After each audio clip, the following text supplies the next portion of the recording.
En el nombre del Padre, del Hijo y del Espíritu Santo. Amén. Comenzamos esta semana de mayo, pidiendo al Señor, esta segunda semana de mayo, pidiendo al Señor por todas las necesidades del pueblo de Dios, por las oraciones que nos han mandado. Pedimos primero por el Padre Juan Torres Peregrina, que se encuentra enfermo. Pedimos la fortaleza del Señor, por la salud de Gina Galdós, nuestra querida secretaria del Movimiento de Crucillos. Pedimos también por la recuperación de nuestro hermano Rogelio, que fue intervenido, por la salud de Cruz Zamorano, que se encuentra grave, por Raimundo Ramos Velázquez, que también se encuentra enfermo. Pedimos por Claudio y su familia. Pedimos por el eterno descanso de Carlos Flores Pérez y todos nuestros hermanos difuntos. Asimismo, pedimos por esta semana de conclave, donde le pedimos al Señor sople el Espíritu Santo para que tengamos un nuevo Papa. Gracias, Señor, por escuchar nuestras oraciones. Gracias, hermanos, por unirnos todos en cadena fortísima de oración en la petición de cada uno.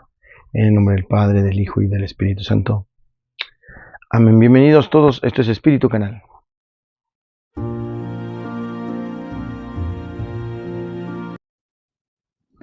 Lectura del Santo Evangelio según San Juan, capítulo 6, versos 22 al 29. Después de la multiplicación de los panes, cuando Jesús dio a comer a 5,000 hombres, sus discípulos lo vieron caminando sobre el lago. Al día siguiente, la multitud que estaba en la otra orilla del lago se dio cuenta de que allí no había más que una sola barca, y de que Jesús no se había embarcado con sus discípulos, sino que estos habían partido solos. En eso llegaron otras barcas desde Tiberíades al lugar donde la multitud había comido el pan. Cuando la gente vio que ni Jesús ni sus discípulos estaban allí, se embarcaron y fueron a Cafarnaúm para buscar a Jesús. Al encontrarlo en la otra orilla del lago, le preguntaron: Maestro, ¿cuándo llegaste acá? Jesús les contestó: Yo les aseguro que ustedes no me andan buscando por haber visto signos, sino por haber comido de aquellos panes hasta saciarse. No trabajen por ese alimento que se acaba, sino por el alimento que dura para la vida eterna, que les dará el Hijo del Hombre, porque a este el Padre Dios lo ha marcado con su sello. Ellos le dijeron: ¿Qué necesitamos para llevar a cabo las obras de Dios? Respondió Jesús: La obra de Dios consiste en que crean en aquel a quien Él ha enviado. Palabra del Señor. En el Evangelio de hoy, la multitud escucha la invitación del Señor, pero no comprenden el sentido. Así nos sucede a nosotros muchas veces. Le preguntan: ¿qué hemos de hacer para llevar a cabo las obras de Dios? Los que escuchan a Jesús piensan que Él les pide cumplir los preceptos para obtener otros milagros, como ese de la multiplicación de los panes. Esto es una tentación común. Esto de reducir la religión solo a la práctica de leyes, proyectando sobre nuestra relación con Dios la imagen de la relación entre los siervos y su amo. Los siervos deben cumplir las tareas que el amo les ha asignado para tener su benevolencia. Esto lo sabemos todos. Por eso la multitud quiere saber de Jesús qué acciones debe hacer para contentar a Dios. Pero Jesús da una respuesta inesperada. La obra de Dios es que crean en quien Él ha enviado. Estas palabras están dirigidas hoy también a nosotros. La obra de Dios no consiste tanto en el hacer cosas, sino en el creer en aquel que Él haya mandado. Esto significa que la fe en Jesús nos permite cumplir las obras de Dios. Si nos dejamos implicar en esta relación de amor y de confianza con Jesús, seremos capaces de realizar buenas obras que perfumen el Evangelio por el bien y también las necesidades de los hermanos. En el Evangelio de hoy, sigan mandando sus intenciones. En el tema de hoy, no llamen a nadie padre, no llamen a nadie guía, no llamen a nadie maestro, no llamen a nadie doctor. Miren ustedes, este pasaje de la palabra de Dios, ¿verdad? Mateo 23, 9 al 10, ahí ustedes lo pueden checar, Mateo 23, 9 al 10. Lo toman los hermanos protestantes para decir: miren, no llamen a nadie padre, maestro, doctor, guía. ¿Acaso a papá no lo llamamos padre? ¿Acaso al guía de turistas no lo llamamos guía? ¿Acaso al sacerdote no lo llamamos padre? ¿O no llamamos también doctor al médico? ¿No llamamos maestro al profesor? ¿No llamamos maestro al que nos enseña? Incluso al maestro albañil no le decimos maestro. ¿Estaremos violando la palabra de Dios? Aquí tenemos muchas situaciones. Para no andar interpretando libremente, ¿verdad? En este Mateo 23:9, que toman muchos protestantes, no hay contradicción. Todo el texto, salvo aquel que se compone con fines artísticos, tiene cierto número de interpretaciones posibles, pero solo una correcta. La labor del lector es que siempre interprete a la vez. Será determinar cuál de todas ellas es la verdadera, y para eso lo mejor será contar con mayor información del contexto. Por eso yo les invitaría, queridos hermanos, antes de temblar ante esta cita, pues leer todo el capítulo completo, para darnos cuenta a quién se refiere, ya que por el contrario, podríamos decir que Dios habla muchas veces con estas palabras de maestro y de padre, incluso de doctor, incluso de guía, ¿no? Pero bueno, aquí la razón protestante es decir, nunca le llames a nadie padre, nunca jamás, como que es pecado, como que es violación a la palabra de Dios.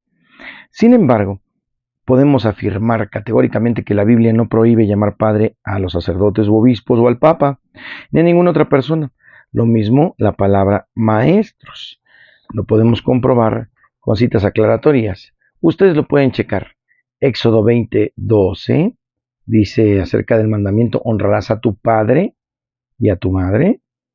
Mateo 23:9, donde dice Jesús, vuelve a evocar, honra a tu padre y a tu madre, vuelve a evocar este mandamiento.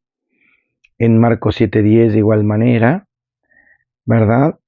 En Efesios 6:2 dice honra a tu padre y a tu madre. En Gálatas 1:14 dice, siendo mucho más celoso de las tradiciones de mis padres, Pablo se refiere a sus papás de sangre. Otro pasaje, Filipenses 2:22, como hijo a padre he servido. Primera de Juan 2:13, os escribo a vosotros padres. Santiago 2:21, Abraham nuestro padre. ¿Acaso estas citas desobedecen la palabra de Dios porque llaman a alguien padre?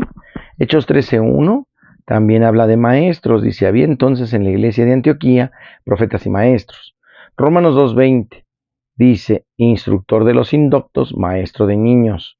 Primera Corintios 12:28-29, Pablo dice también, y a unos puso Dios en la iglesia, primeramente apóstoles, luego profetas y tercero, maestros. Otras citas, Efesios 4:11, 2 Timoteo 4:3, Hebreos 6:12, 1 Timoteo 2:6-7, ahí donde habla de maestros de los gentiles. Entonces, ¿qué onda con esta explicación de Mateo 23:9-10, no llamen a nadie padre o maestro? Pues aquí acabamos de refutar fuertemente con muchas citas, que se habla muchas veces de padre y de maestro. Cuando dice no lo digas a nadie, no quiere decir en este contexto que está prohibido decirlo. De hecho, la cita mencionada Mateo 23:9-10 es la única de su especie donde hay esta prohibición. Y para aclararlo profundamente, pues hay que leer todo el capítulo. Para llegar a la conclusión de que esto se refiere a los escribas y fariseos, exactamente, a esa levadura. Tengan cuidado de esa levadura, ¿verdad? Porque aquí ellos se sienten más que los demás. Están verdaderamente siendo pues presuntuosos, no se creen más que los demás porque se dejan llevar por la soberbia.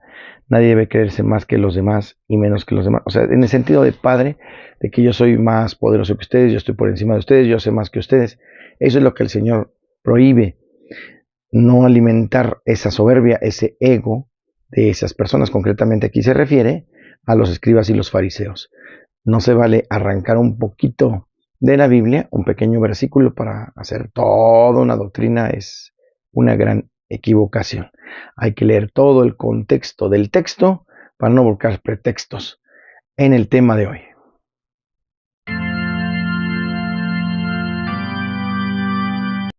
Ya estamos en Santos y Conversos y hoy celebramos a San Ángel de Jerusalén, de Sicilia, santo mártir carmelita.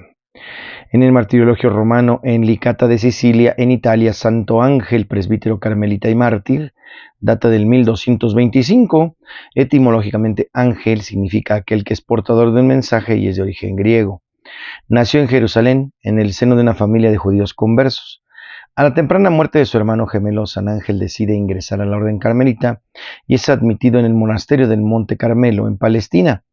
En el siglo XIII, los carmelitas pasaron de ser una orden contemplativa a ser una orden de mendicantes. Recordemos que era el siglo de la revolución espiritual de San Francisco de Asís y de Santo Domingo de Guzmán. San Ángel es enviado eventualmente a Roma para llevar un mensaje al Papa Honorio III y a continuación recibe la encomienda de dirigirse a Sicilia para ayudar a predicar contra la herejía de los cátaros que habían tomado control de la isla. Sin embargo, a poco de haber desembarcado en Sicilia, San Ángel fue asesinado a traición con 5 puñaladas por la espalda, ordenadas por el líder de los herejes. En el sitio donde murió se edificó una iglesia y su sepulcro se convirtió muy pronto en sitio de peregrinación. La orden carmelita venera a San Ángel como santo por lo menos desde 1456 y en 1459 el Papa Pío II aprobó su culto. Ángel se cuenta entre los primeros carmelitas que vinieron del Monte Carmelo a Sicilia, donde según las fuentes tradicionales dignas de fe, murió apuñalado a muerte en Licata a manos de hombres impíos en la primera mitad del siglo XIII. Venerado como mártir, muy pronto se edificó una iglesia sobre el lugar de su martirio y ahí fue colocado su cuerpo. Solo en 1662 sus restos mortales fueron trasladados a la iglesia de los carmelitas de Licata. El culto a San Ángel se difundió por toda la orden y también entre el pueblo. Él y San Alberto de Trapani son considerados los padres de la orden por ser los 2 primeros santos que recibieron culto en la orden y por esto fueron representados muchas veces en la iconografía medieval al lado de la Virgen María. En Sicilia existen muchos lugares que tienen a San Ángel como patrono y el pueblo lo invoca en las necesidades dirigiéndose a él con mucho afecto y cariño. San Ángel nos ofrece un ejemplo de misticismo y de obediencia de vida. En Santos y Conversos, San Ángel de Jerusalén, de Sicilia, Santo Mártir, mártir carmelita. Santos y Conversos. La rola corre a cargo de Verónica Sanfilippo, donde quiera que tú estés. Escuchémosla, por favor. Levanto mis manos en una alabanza, con todas mis fuerzas te adoro a ti, Señor. Consuelo de mi alma, dueño de mi vida, no dejes que caiga ni me aparte de tu amor.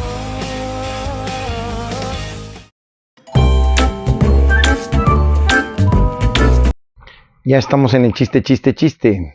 La diferencia entre un hombre soltero y un hombre casado. Pues ambos tienen los mismos errores. Pero el casado tiene quien se los esté recordando.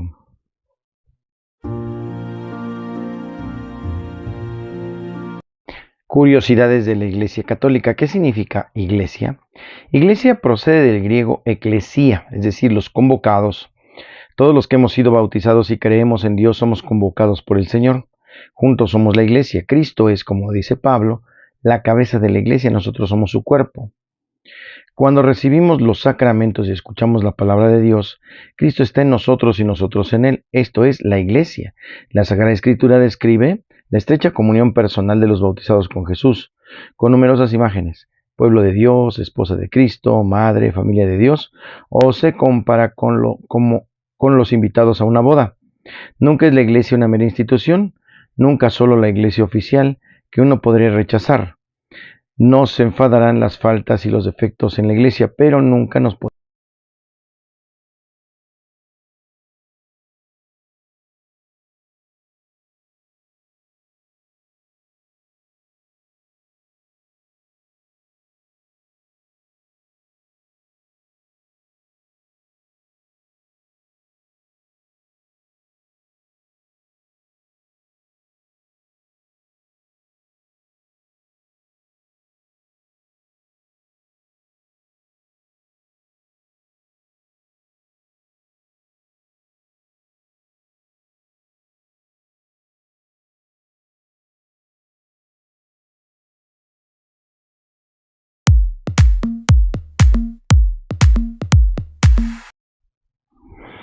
En la buena onda de hoy estamos en oración, pidiendo ciertamente por este cónclave que ya se va a empezar esta semana, y pues pedimos la asistencia perfecta siempre del Espíritu de Dios para tener un nuevo pastor. Habemos papam, queremos escuchar. Pedimos por esta situación dentro de la iglesia y obviamente por todos los hermanos que a veces nos están pidiendo muchas intenciones.